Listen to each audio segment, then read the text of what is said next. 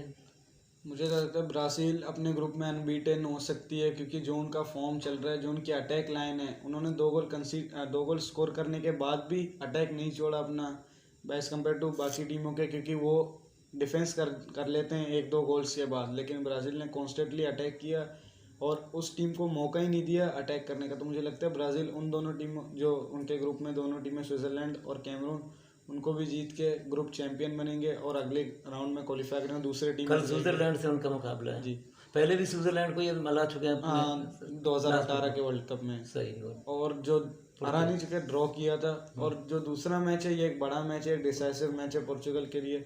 अगर वो जीत गए यूरुग्वे को, सही, जो कि पॉसिबल भी है, जो उनका फॉर्म चल रहा है और पोर्चुगल का, उनके पास यंग टैलेंट बहुत ज़्यादा है, और उनके जाओ फिलिक्स जिन्होंने स्कोर भी किया था, राफेल लियाओ जिन्होंने गाना के सामने पोर्चुगल की बड़ी मदद भी की, एक गोल स्कोर किया, अपना फुल कंट्रीब्यूशन भी दिया। तो मैं चाहता हूँ उस प्लेयर को ज़्यादा गेम टाइम मिले एज़ कम्पेयर टू ओटावियो जो उनको स्टार्ट करें स्टार्टिंग 11 में। और मैं चाहता हूँ कि पोर्चुगल और ब्राज़ील ग्रुप टॉप करें और अपने अपने ग्रुप टॉप करें और राउंड ऑफ 16 में इनका मुकाबला ना हो, क्योंकि जो अर्ली बड़े टीम्स करते हैं तो मेरे को अच्छा नहीं लगता है। वर्ल्ड कप का चार्म कम हो जाता है फैंस के अकॉर्डिंग। तो कल ग्रुप जी और एच के साथ ये मरला मुकम्मल हो जाएगा जी, और थर्ड राउंड शुरू हो जाएगा फिर परसों से ग्रुप ए और बी के साथ। चलो।